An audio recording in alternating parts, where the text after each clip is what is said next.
Good afternoon, everyone, and welcome back to another Adobe XD Masterclass. My name is Pinsky, Senior XD Evangelist here at Adobe, and I hope you're all doing well, and I hope you all had a fantastic New Year's and holiday break. I know we're off to a little bit of a shaky start in 2021, but I have a feeling things are going to get a lot better. If you're tuning in live here on Behance, let me know in the chat who you are and where you're tuning in from. We've got Cody and Golden Rose and Andre.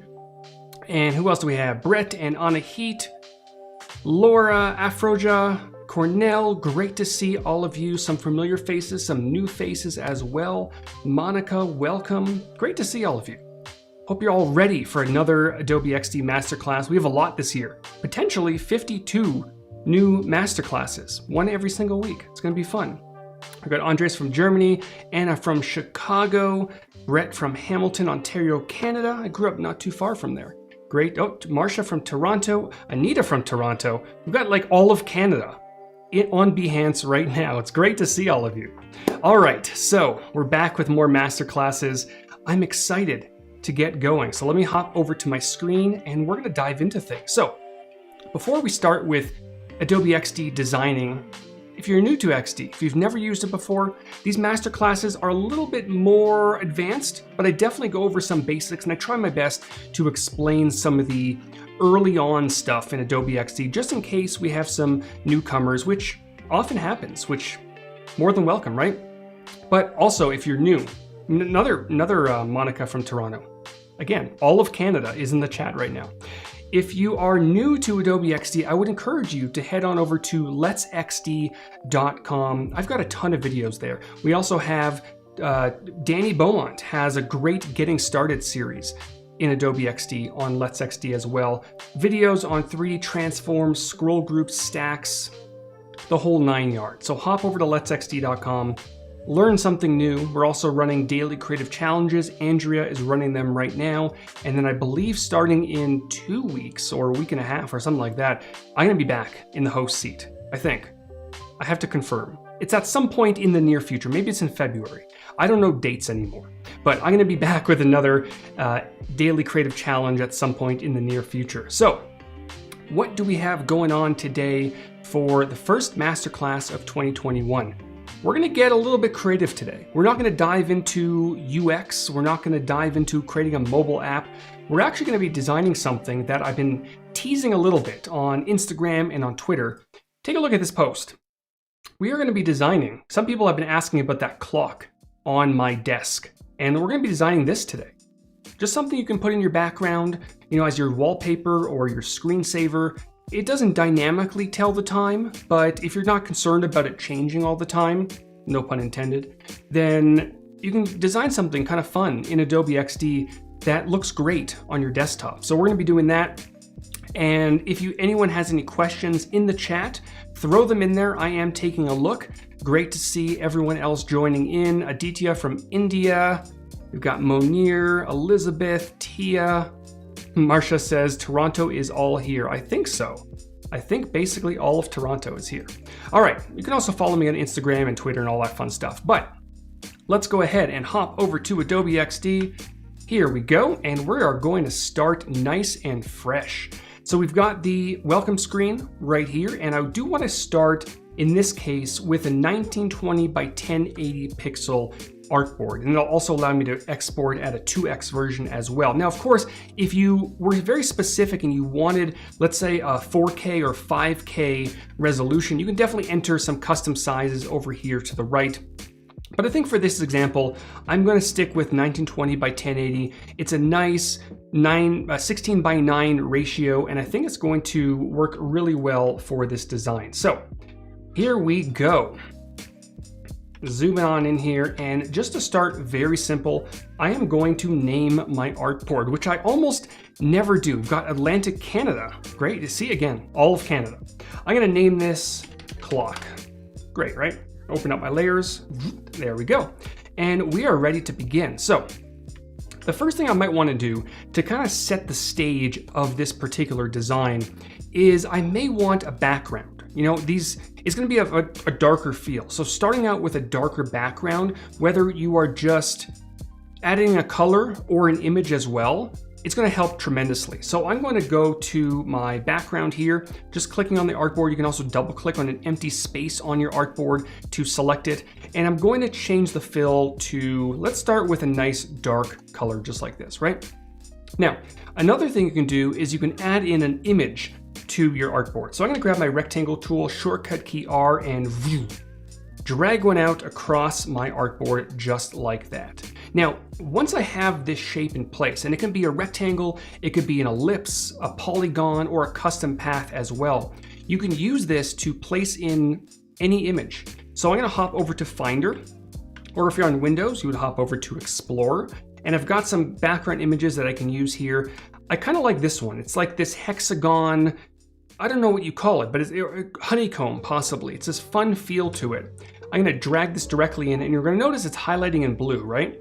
And that just lets you know that when you drop this in place, boop, just like that. I think that was the first boop of 2021. It's going to pop it in there, it's going to mask it, and if you needed to adjust the scaling or position, you can double click and you can adjust away, just like that, right?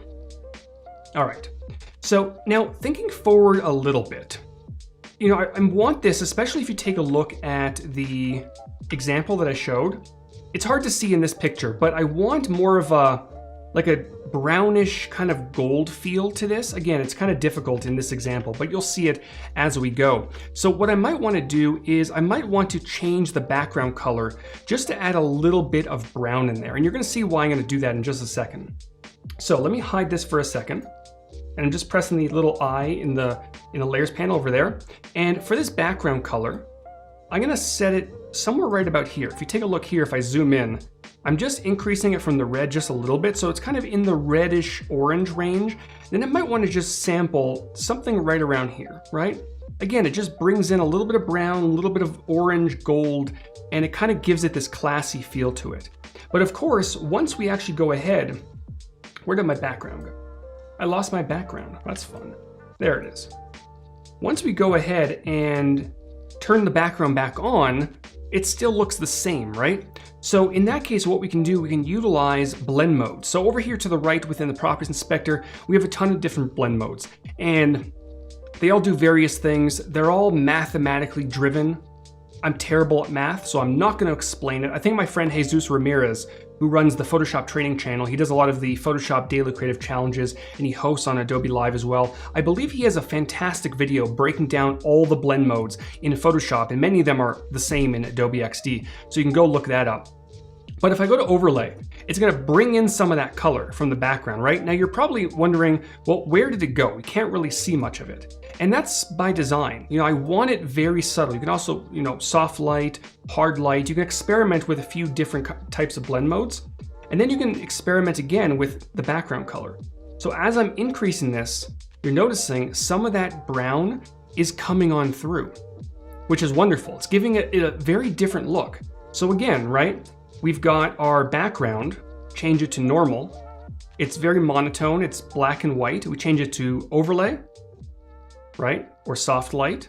And you can experiment, and they all do different things. Hard light's kind of nice too. I don't know which one I like more. I think we're gonna stick with overlay, and I'm gonna pull back the background color a little bit. And the reason I'm doing this is because I want a little bit of a highlight as well, sort of in the center of this design, right? And I think someone's asking, I'm late, what am I miss? You didn't really miss anything. I created an artboard, added an image, adjusted the blend mode a little bit. That's about it. You can always go back and rewatch some of it afterwards as well. But again, looking at the example, there's a little bit of a highlight in the center of this design. So to accomplish that, what we can do is grab our Ellipse tool, shortcut key E, and I'm going to drag out a nice large ellipse just like this, right? And what I want to do now is give it a little bit of a blur. So down here at the bottom of the Properties Inspector, instead of a background blur, which is a fun effect, I use background blurs all the time. In this case, we actually want an object blur, which is going to blur this shape, and I'm going to blur it all the way. So it's a nice, you know, looking almost like a highlight, but of course it's way too strong right now. So to fix that, there are two things we can do. One, we can just go straight to blend modes, change to overlay, looks okay, right? But if I click away, it's a little bit too drastic. It's not bad, but I want it a little bit more gradual. So in the center of this, it'll be a little bit lighter, and as you're going towards the edges, it'll be a little bit darker. So to accomplish that, I'm going to select this one more time, and instead of a solid white fill, I'm actually going to change this to a radial gradient, right? And again, I'm not going to explain, because I don't know very well how these blend modes work, but if I have the white in the center, and then I have more of a neutral gray on the edges, it'll give us that feel that is gradually fading away, right? Now, watch what happens if I take this one in the middle and darken it. It's going to give us, it's an interesting look, right? It looks almost like a sphere, but the edges of this shape are a little bit dark compared to the background. And if you set it around 50% gray, it'll more or less disappear. And you can do the same thing by just grabbing the opacity and reducing that as well. But gray, because we're using an overlay blend mode, definitely works. All right, and I can make this a little bit larger. And we've got this nice highlight in the center. I can turn that off and on, and it's just accentuating that middle area of this design. I'm gonna go ahead and name this highlight and name this one background. Perfect. All right. So now that that's out of the way, and we are going to make sure to move this to the, actually, this brings up an interesting use case, right? Watch what would happen if I were to grab a rectangle and draw one out. It's a different, hard color to see, but there we go, right? We've got this shape, and as I drew this shape out, it covered the highlight that we just created. And that's because new layers by default are on top. So the highlight is now the second layer in the stack instead of the first. There is a way around that though. What we can do is with this highlight selected, we can actually use 3D transforms to help us out with this. So right over here, we have our 3D transform toggle. I'm going to turn that on. And typically when you're using 3D transforms, and I'll probably talk about that more during next week's masterclass. Maybe we'll talk about it today, we'll see. But typically you grab these handles, and let me actually drag out a rectangle so we can see this. You can grab the handles and you can rotate on the x-axis, the y-axis. You can also move things forward, right? But you can use that to your advantage. We are the Boop community. Yes, Henry's asking, what are you making? Essentially, I'm making this fun little clock design in XD. It's not typically what XD is used for, but I figure we can kind of mix it up a little bit for the first masterclass of the year. So typically, you would use the Z depth to move things forward, move things backwards, but you can also use it to almost lock things up or down. A little bit difficult to explain, but if I set the Z depth from 0 to 1, let's say, it doesn't really make a difference, visible difference, on the actual design. However, if I were to grab my rectangle one more time and draw one out, again, you can't see it against the white, but if I change the color, you're noticing that even though in the layers panel, that rectangle is on top, because the Z depth of new layers is set to 0 by default, and we manually overrode the Z depth of that highlight layer to 1, it's going to remain on top. So no matter how many shapes I put in this area, it is going to remain on top, which is wonderful, right? Are you going to blur the background maybe? I may, we'll see. For now, I think I'm going to leave it at this. We're going to see how things go when we actually get to the clock, which we should probably get to right now. So for the clock, what we're going to do, we're going to have two sections. We're going to have one for the hour and one for the day. So I'm going to start with my rectangle tool, and I'm going to draw one out. I'm going to go to the center here, but then I'm going to pull it back a little bit. I can also hold down my shift key to constrain it to a perfect square. I'm not too concerned about having it a perfect square. I could stretch it just a little bit if I wanted to, but I do want to make sure that it's not right on the edge, because when I do go ahead and add the next one, it's just not going to line up properly. So I'm going to just pull this back inwards just a little bit, just like that. Make sure it snaps to the center of this document. And then eventually, we're going to have another one on the right-hand side. But we do want to design the first one just to make our life a little bit easier. And what I'm going to do now is I'm going to round out the corners of this design. So I'm going to grab any of these handles on the inside of the shape and drag it on in. I want nice noticeable rounded corners in this case. Perfect. All right. Now, for the fill, there are a few ways we can do it. You know, if we're going with Cornell's suggestion, even though I don't think that it applied to this, but, you know, a background blur, possibly, right? We can enable a background blur down here at the bottom of the Properties Inspector. Now, the cool thing about using a background blur is it allows us to kind of bring in some of the color of the background. So if I set this to 0, the brightness to 0, and I adjust the blur a little bit, we can start to see what it's doing, right? And I can also increase the background a little bit, or the brightness. So it's bringing in some of that color, which is kind of nice in some situations.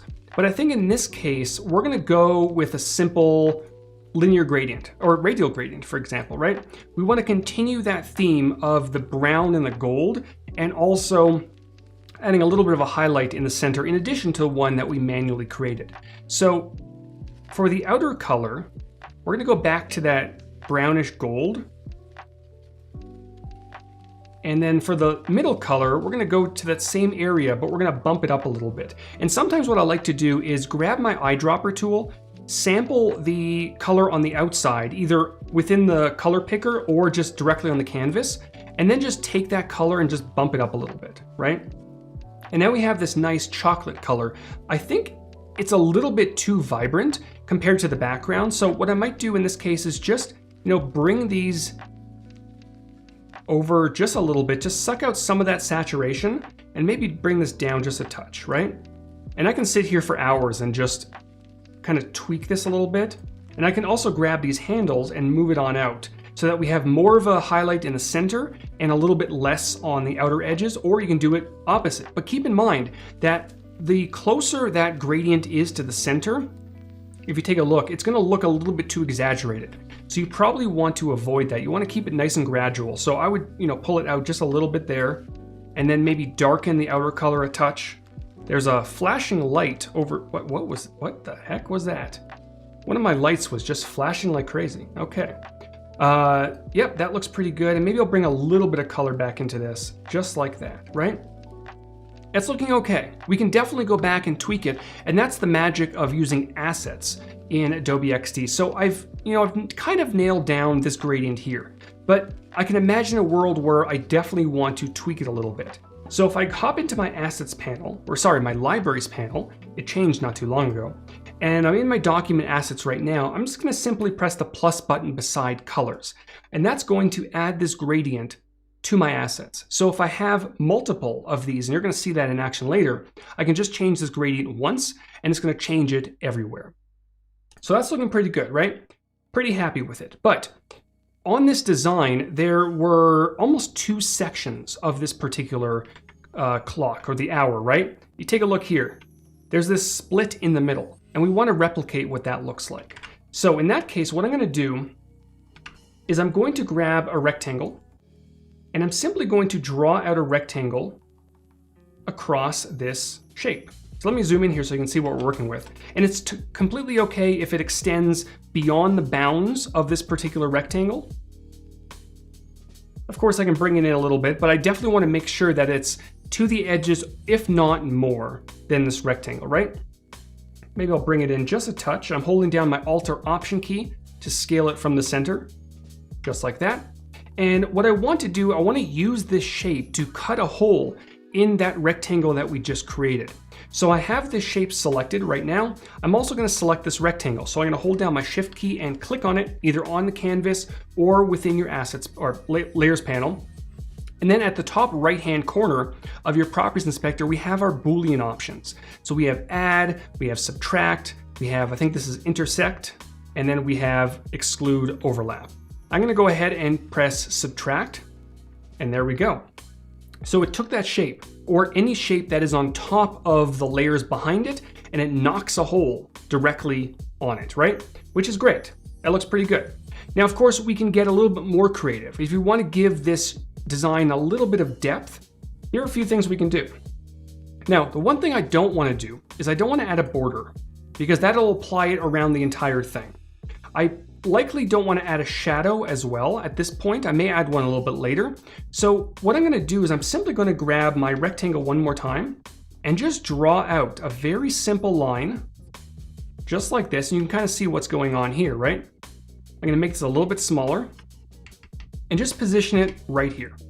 And white, if we zoom out a little bit, it's a little bit too drastic. It definitely gives a little bit of a border. But what I want to do is, so Henry's asking Boolean, is it the same as Pathfinder? Essentially, yeah. So I'm gonna select that rectangle and I'm going to change the opacity, or sorry, the blend mode to overlay. And now when we take a look, we've got this nice, ridge on the edge of this shape. And because we're using a blend mode, it's interacting really nicely with the shape in the background. So around the edges where this shape gets a little bit darker, so does that rectangle, right? And in the center, it gets a little bit brighter. So things are starting to come around. Now, there's one more thing I might want to add, is a little bit of a border around part of the shape. Now, at the moment, XD does not support gradiented borders. Hopefully it will at some point in the future. But what we can do for that is, I have this subtraction, which I'm going to name, let's say hour. I have this shape here that I can use to help me with that process. So I'm going to duplicate this shape, and I'm going to just call this our, let's say, gradient. And Cody says, I love the chocolate color. I know, it looks kind of fun. And actually, this honeycomb background almost looks like chocolate as well, so it kind of works. Hey Cheryl, welcome. So for this one in particular, instead of a simple radial gradient, we actually want to change this to a linear gradient. And that looks interesting. I don't know what it's going to look like, but we're going to see. So what I'm going to do is I'm actually going to move this gradient behind the shape in the foreground. Now, of course, we can't see it now, but I'm going to bump it up a little bit, right? And then just bump it out. So what I'm doing is I'm holding down, I just moved it over to the left 1 or 2 pixels, and then I held down my command key, and I used the arrow keys on my keyboard to make it larger or smaller. So command right arrow key will make it larger to the right. You can also include shift and make it larger or smaller by 10 pixels at a time. So that looks interesting. It's not too bad. And we can experiment with this gradient, right? Maybe a linear gradient could work. Or a radial gradient. But I think, I want it to fade a little bit towards the bottom. So I'm thinking this could potentially, let's drop this a little bit, add a touch of color in there. Right, maybe we can drop this a touch. Add another stop right in here, make it a little bit lighter. So we have a little bit of a gradient on the top, and then it kind of fades away as it goes down, which is exactly what I'm looking for. Now we could experiment with blend modes. I don't think the blend modes are gonna really work in this specific situation, so that's probably not gonna happen. And that's looking not bad, right? Again, not perfect. I would probably experiment a little bit more with these colors. Maybe add a little bit more brown and orange in there. There we go. Perfect. Let's actually try a radial gradient to see what that looks like. It probably won't work as I would hope, but let's see. So the outer color is actually going to be this brownish gold, and then as it goes to the middle, it's going to fade out a little bit, definitely towards the center. It kind of works. I don't know. So we have a radial gradient here, right? And if I undo a little bit, we've got our linear gradient here. I don't know. They both could work. But I'm going to stick with the linear gradient for now. It's a little bit easier to work with in this situation. So we are going to leave it at that. All right, so we essentially have our front shape. We have our gradient in the background looking pretty good. And now one of the biggest things that we definitely need is the text. So what I'm going to do is I'm going to actually grab my text tool, shortcut key T, and let's start typing out 12. I'm going to make this nice and larger. We've got this little handle in the center because this text is way too small. I can drag it on up to make it nice and large. I'm going to make sure to center this text layer so that if I do decide to change the text, everything remains nice and centered. Just like that. Now, of course, the typeface that you use is completely a personal preference. You could use Helvetica, you can use Papyrus, wonderful typeface. Comic Sans might even be better. Maybe 2021 will be the year of Comic Sans, I don't know. But I think in this case, I'm gonna go for, let's say, a Babus New Pro, which is a fun typeface. And then for the weight, this particular typeface from Adobe Fonts has a ton of different options for weight and size and all that fun stuff. I'm gonna try semi-expanded extra bold. That looks pretty good. I'm gonna make sure to make this a little bit larger as well. Just like that. And I do wanna make sure it's fairly centered. And I can also adjust the line height. Doesn't make a difference because we only have one line, but I can adjust the line space or the character spacing just a little bit. Henry says, never use Papyrus or Comic Sans. Yeah, I mean, if we're being real, you probably don't want to do that. But if you're just having some fun, why not, right? Why not? All right, so we've got our text layer looking pretty good right here. And we could now start experimenting a little bit with blend modes as well. First thing I want to do is I'm going to change the color to white. And then the blend mode. Just like we did earlier, we can experiment with things like overlay. Not bad, right? We can try soft light. Also not bad. Or we can do overlay and then bring the opacity down a little bit. So each of them has their benefits, right? Hard light, probably not going to work in this situation. So I'm taking a look at these two, right? Overlay, I like, but I feel it's a little bit too strong. If I go to soft light, I feel it's a little bit, or it's not strong enough. So what we can do, go to overlay, and then bring down the opacity just a touch, maybe to 70%, and then I'll kind of tone it down a touch, right? Now, what you might be noticing is if we zoom in quite a bit, you're gonna have to really take a look at this. So Marwa say soft light is better. Yeah, again, it depends on what you're after. I do want a little bit of that goldish color coming through, so I think overlay with a toned down opacity is a pretty nice compromise. So you're noticing that because we don't have that cutout just yet, we can kind of see, even though we have a blend mode going on, we can see a little bit of a line right here. So Ivan's saying, how about just a notch lighter and the chocolate colors stand a little more? Yeah, I'm definitely going to tweak this quite a bit. But for now, and again, that's the benefit of using assets, is you can make those changes globally when the time comes. So we do have that little tiny blend mode kind of peeking through there. So in that case, all we need to do is, let me go ahead and grab this rectangle from any of these Boolean objects, paste it up here, and then just use this one more time, right? Let me just change the color so you can see it. And I can just use this one more time on the numbers. So I'm gonna go ahead and select this notch, which is this rectangle 6, and also the text layer. Object, nope, wrong. Subtract, Boolean object, that's what I'm looking for. Bam, right? There we go. So now we don't have to worry about that weird issue going on, and it's knocked out really nicely, and we still have our highlight rectangle. Highlight, which we can move above this text layer subtraction if we wanted to, and that's looking pretty good. If I click away, we can see what's going on, right?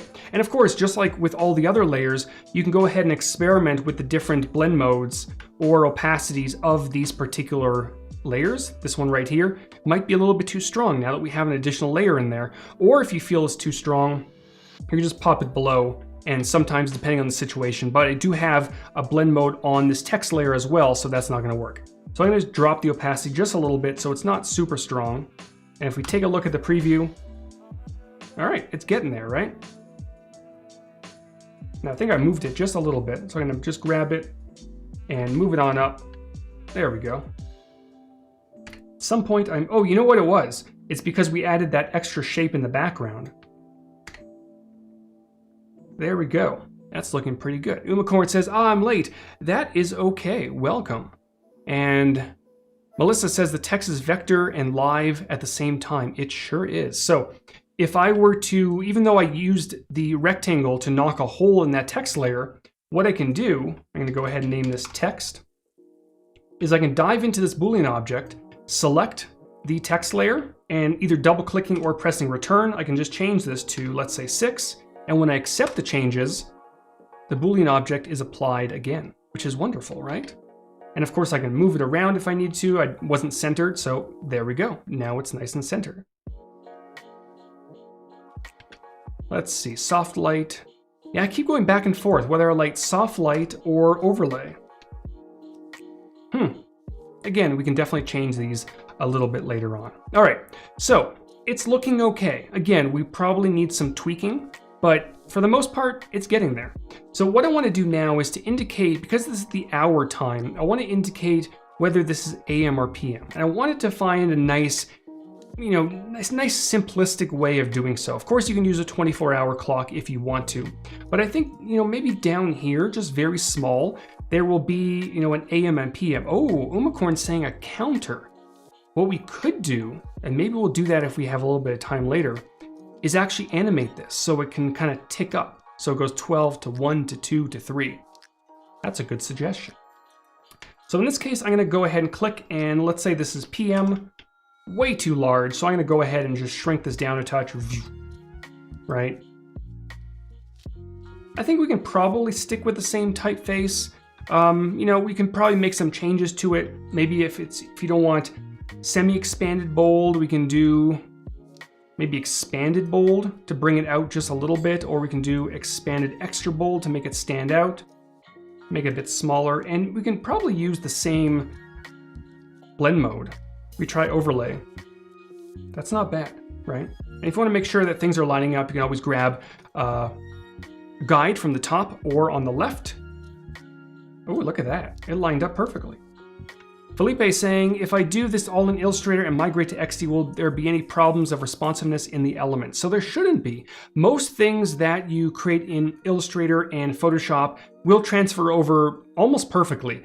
I will note that some of the more advanced features like filters in Photoshop or some of the advanced gradients in Illustrator are not supported in Adobe XD just yet.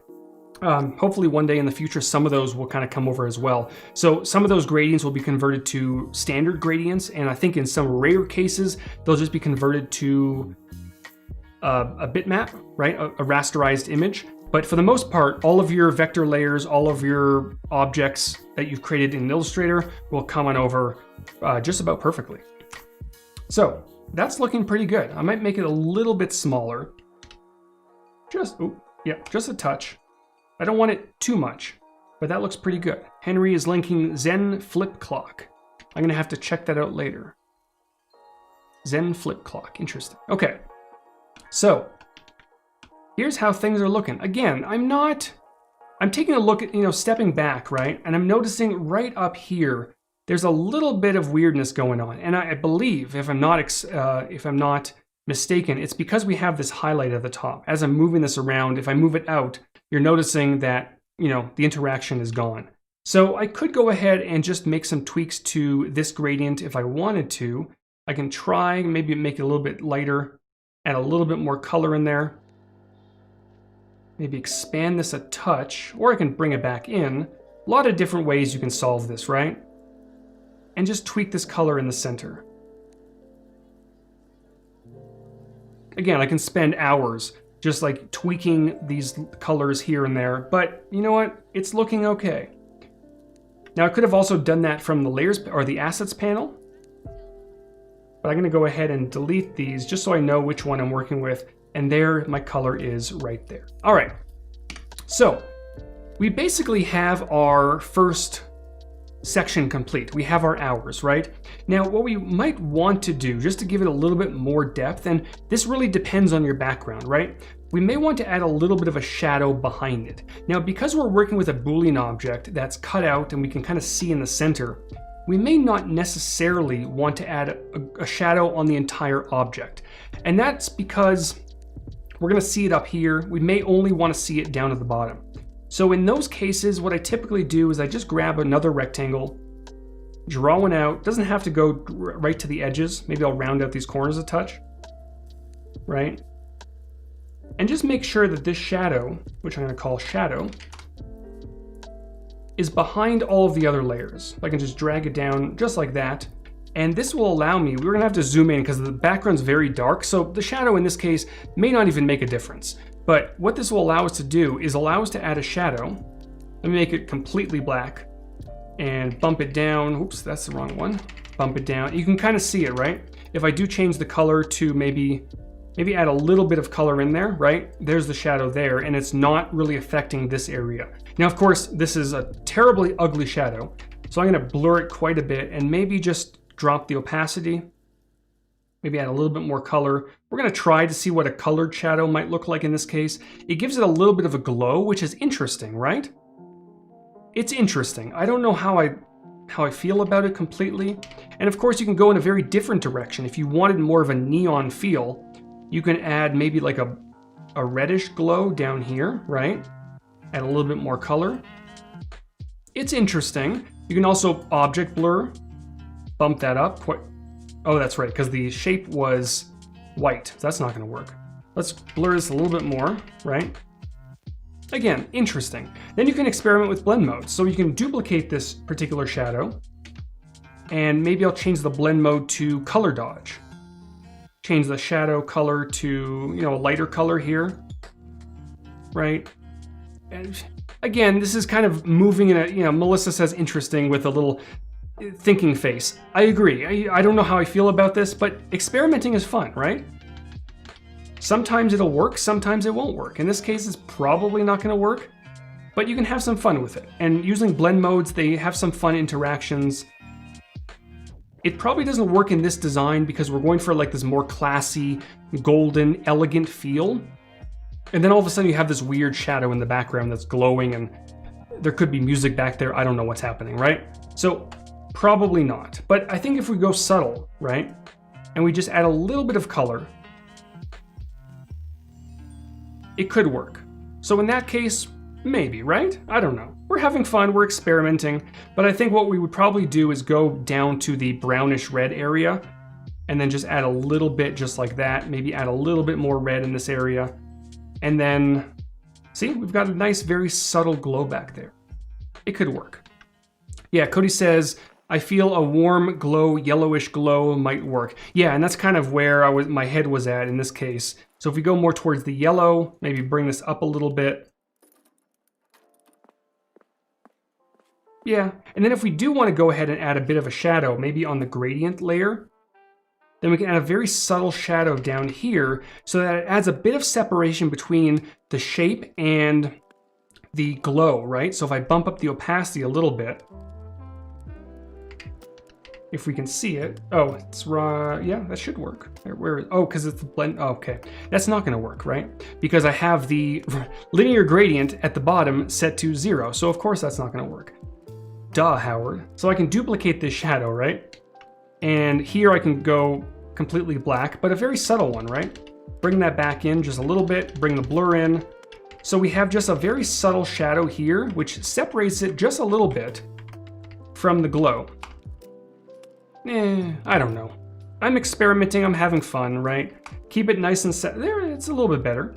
Or what you can also do is you can have a little bit more fun with it and get stylistic. And in this case, round out the corners a lot, right? So that the shadow is a little bit more focused on the center. So you have a little bit of a shadow down here. And now things are kind of coming together, right? I'm gonna make this a little bit more orange. There we go. We're getting there, right? And maybe for this one in particular, what I might want to do, instead of a shadow, I might want to change the color to black and then give it an object blur, right? So I have a little bit more control over this. So I can squeeze this in a little bit, move this back up. All right, we're getting there, right? Of course, I can spend hours doing this, and one thing I might want to do, let me turn off the object blur for a second. What I did was I unrounded out those corners, and I'm going to double click. I'm going to add a point on the path right about here. I'm going to make this curved. And this will allow me to really control what that shadow looks like, right? So I want a little bit more of almost like an ellipse, this nice curve at the bottom. And now I can reapply that object blur, and I've got this interesting looking shape right here. Maybe I can experiment with blend modes a little bit so that it seeps through just a touch, right? Ooh, okay, we're getting somewhere. Aha, we're getting somewhere. So again, I can experiment for hours on these things, but it's an interesting look. And of course you can reverse this. You can put the shadow on the edges and then you can have the glow in the center instead, and it could give you a completely different look, right? So have fun with it, experiment with stuff, drop the opacity a little bit, and you never know what you're gonna come up with. All right, that could work. Okay, so let's go ahead and wrap this one up because we wanna move on to the next one. So what I'm gonna do, there's a few things we can do. The first thing is we can simply group all of these elements here. Command and Control G, I'm gonna call this one hour. And then we can duplicate this over to the right. And then we can work on our minutes, right? Henry says, are you animating it? I may, if I have a little bit of time. I think it was Umacorn mentioned a counter of some sort, and we can use some masks to get a little bit creative with that. But, so we could do this, right? Now we have two of them. We have an hour and a minute. But one thing you can also do if you want to make sure, because these are using very similar styles, you may want to make them into a component. So in my libraries panel, I can press the plus button over here to the right for a component, or I can do that within my properties inspector as well. And now we have our default state of this particular component, right? We have, if I undo, no component, redo, we have a component. Simple. And this is going to be the main component, which is the one with the solid green diamond. So now what I can do, two things. I can either duplicate this over to the right and then dive in and make some overrides, or what I can do is I can actually create an additional state specifically for the minutes of this clock. So to do that, you can go over here to the right, create a new state. Of course, you can create hover states as well. May not make sense in this case. I'm gonna go ahead and create a new state, and this will be called minutes. There we go. And now once that's done, I can dive in here and make some changes. So in this case, these are the minutes. So I'm gonna double click in here, and let's say this will be, 25 minutes. Now, we don't need the AM or PM in this case, so I can simply delete it. And maybe for the minutes, if you wanna get a little bit interesting with this, you can go ahead and maybe change the glow color at the bottom to something else. So maybe we can go a little bit more red for the minutes. I don't know if that makes sense for a clock, but you can do that, right? So now if I go to the parent component, we have our default state and we have our minutes, right? So what we can do now is I can duplicate this component over to the right. So we now have an instance of the main component, and I can switch this over to minutes, just like that. And the beauty of using components in a design like this is that it can very easily be updated. So if you had multiple versions of this particular design, and actually let me show you how that could work in a second.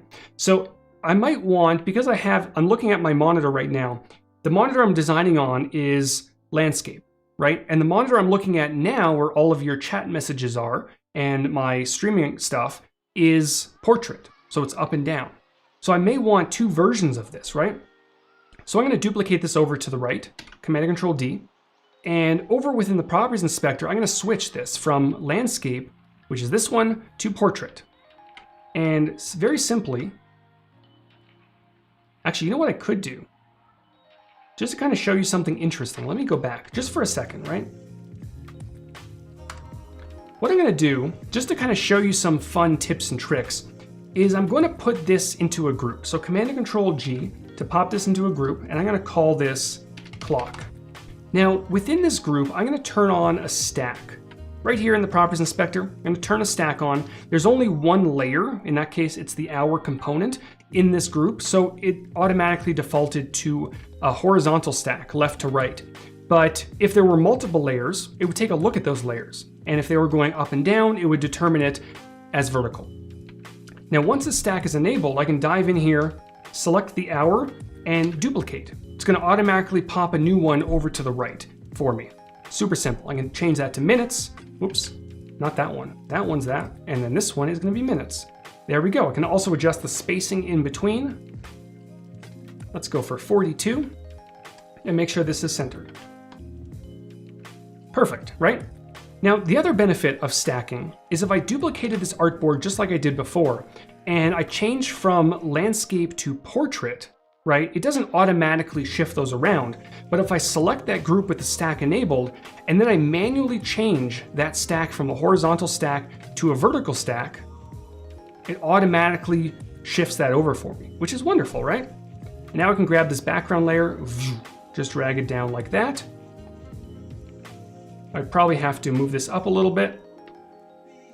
Make sure it's centered. Adjust the spacing of the stack a touch. And there we go. We now have our landscape shot. And I can move this highlight, for example, maybe in the center. I don't know how I feel about that.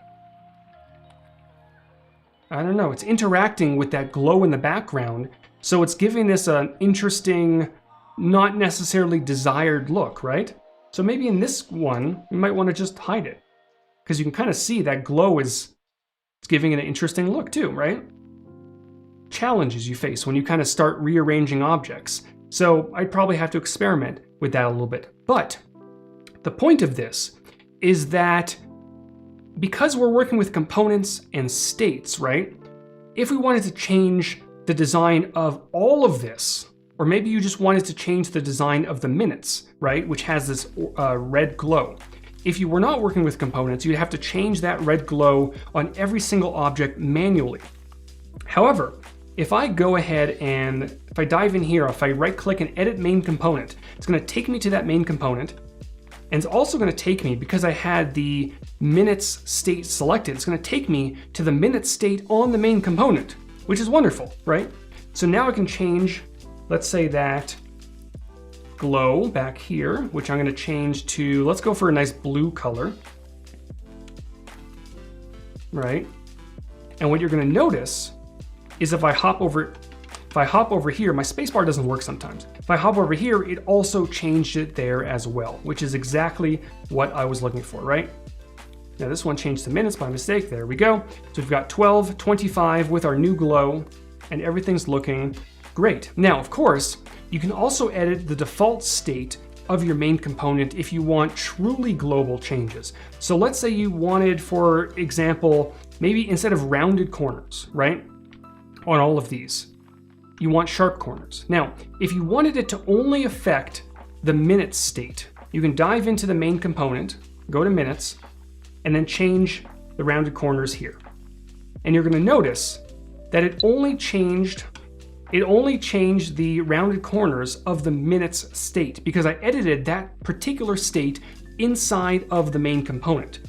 However, if you wanted to make sure that all of your states that uses that same shape gets updated, you'd go to that main component, again, that's the one with the solid green diamond, and you would make sure you're on the default state on that component. And in that case, I can dive in here, select that shape, and unround it out. There might be an actual term for unround, but we're gonna run with it. But you're gonna notice it changed it everywhere, even on the states of the instances, because we edited the default state on the main component. Hopefully that makes sense. Components are a little bit tricky to get your mind around, but once you figure out the editing of default states and main components and instances and states within main components, you got it. Elizabeth has to go. Thanks for watching, Elizabeth. Hope the components didn't scare you away. All right, yeah, I don't know if I like the blue. Maybe I want to change the blue a little bit. So I'm gonna hop in here. Let's change the blue. Maybe I'll just darken a bit. That's probably it. Just very subtle, right? Most of the time with these sorts of things, you just want to stay very subtle. If you were to go like this, it just stands out, right? But subtle. So there is our landscape shot. And then portrait. So Hugh was saying everything about XD works apart from the crucial bit when handing off to developers. All the type size has increased to how they appear in the design. Definitely shoot a tweet to Adobe Care so they can take a look at it. But I do know that in the world of like components and states and developer handoff, design specs and that sort of thing, there's gonna be a lot of work that's going into those aspects of Adobe XD this year, next year, probably future years, because we know it's super important to have a seamless handoff from design to development. So if it's a limitation that you're running into, there's a good chance it'll be improved, hopefully this year. All right, so that's looking okay. Again, you know, because we have this shadow down here on this particular one, And this is another benefit of instances, right? Is I can go ahead and dive into this particular component and maybe just bring this up a little bit so we don't have so much of a shadow. Now, of course, what I can do, and you're going to notice something interesting, I can go ahead and rearrange this, right? But it's swapped positions. And you might be wondering, well, why the heck did it do that? All we did was just move the layer in the layers panel. And that is because we have our clock layer, right? And we have our group, and we have a stack enabled. And the stacks use the layer order to kind of determine where they are in that stack. So you can go ahead and swap those, but you want to turn off the stack in that case. So that would hide that weird glow there. Now, another thing you can do is if you wanted to keep that stack enabled, on this particular component, now not inside the component just yet, but on the parent component of this, you can change the Z depth to 1. And that will, oh no, you want the other one, right? On this one, you want to change the Z depth to 1. So it's above this one here, which solves that problem. So you still have your stack, right? But it doesn't have that glow, it's actually behind it, which is wonderful. Another benefit of using Z depth. All right, so we have about 4 minutes left. I do want to tackle Umacorn's suggestion of creating a little bit of an animated number counter. So what we're going to do very quickly is I'm going to dive in here to this Boolean object. I'm going to select 12, and we're going to go on another line and type out 1. I'm going to change the line height so we can see it, right? And then we're going to do 2, 3, 4, 5, 6. We'll stop at 6. And you can't see some of them, they're down here, right? Now, of course, we don't want to see all of these. If I preview this, we can see that one kind of poking up down there. We don't want to see that. So what we're going to do, we're going to utilize a mask. So we've got our text layer selected. We're going to drag out a rectangle from right about here down to here, right? Just like that. And what I'm going to do is I'm going to make sure to select the rectangle, and I'm going to select the text layer, and under the object menu, we're going to go mask with shape, just like that. So basically, it's taking all the elements underneath that rectangle and hiding them inside of that mask. And because those other numbers, the 1 through 6, were outside of those bounds, they're nice and hidden, which is exactly what we want. And what you're going to notice is that it also updated all of our other instances. So if I dive in here, we also have our mask group. I should probably name that, right? I'm going to dive in here, counter, there we go. Perfect. All right, so now if we wanted to actually animate this, what we can do now, very simply, is duplicate this artboard. Somewhere you can either duplicate it to the right or down. And what I'm going to do is I'm going to dive into this component, dive into the mask, dive into this text Boolean object, and just move this up until we see, let's say, our 6. Make sure it's in the center, just like that. That looks pretty good, right? Looks okay. It's a little bit strange with that cutout, but there's probably nothing much you can do about that. Maybe I'll move it up just a little bit. There we go. We'll cheat a touch, right? So all we've done is we've duplicated the artboard and moved those numbers upwards. And now what we can do is we can go back to our first artboard. We can select the entire artboard, go into prototype mode, and this will allow us to create a time trigger. So we have the artboard selected. We have a blue handle over to the right. We're going to drag this handle over to this second artboard down here. And we're going to make sure that a time trigger is selected, which again is only available on an artboard level, at least at the moment. Hopefully that changes in the future. We're going to set a delay of, let's say, I don't know, 0.6 seconds. So there's a little bit of a delay at the beginning before it kicks off. And then we'll do auto animate. And this will instruct XD to look at the differences between these two artboards and animate those changes. So we have that selected. We'll, let's say, do an ease in and out, and we'll do a fairly long duration of around 4 seconds. And now when we press play, we have our counter, right? There we go. So thank you for the suggestion, Umacorn. That was fun. And you can do the exact same thing for the minutes as well. You can go from 25 up to 59, then 0, and then you can go back to 1, 2, 3, right? You can kind of have it cycle. And if you wanted to, you can also go back. So from the second artboard back to the first, And one more time. There we go. And then in a second, it's going to go back. Fancy, right? Now, we're not going to have time, obviously, now, but if you want to get really fancy, you can start using 3D transforms to, give depth to this thing. You can add, maybe you can, separate these two shapes and then 3D transform one of them so it's kind of flipping down. I would encourage you, if anyone experiments with this masterclass, and I know many of you kind of follow along with my masterclass and go in a totally different directions with it, is you can have some fun with that. Enable 3D transforms, have fun with it, do something like this, maybe on this one, do something like this. I don't know, add some depth, have some fun. But that is going to do it for me for today. I do appreciate all of you hanging out with me for the first masterclass of 2021. Let's not do 2020 again. 2021. I'm going to be back next week with another masterclass. Make sure to follow me on Twitter. Tweet me your ideas. I need suggestions, so send them to me. And a big thank you to everyone, Tim and Henry and Mara and Umacorn, Anita, Monir, Felipe, and everyone else joining me. Stick around. We've got, who do we have after me? I don't see the schedule, so stick around for that, and I will see you all next time.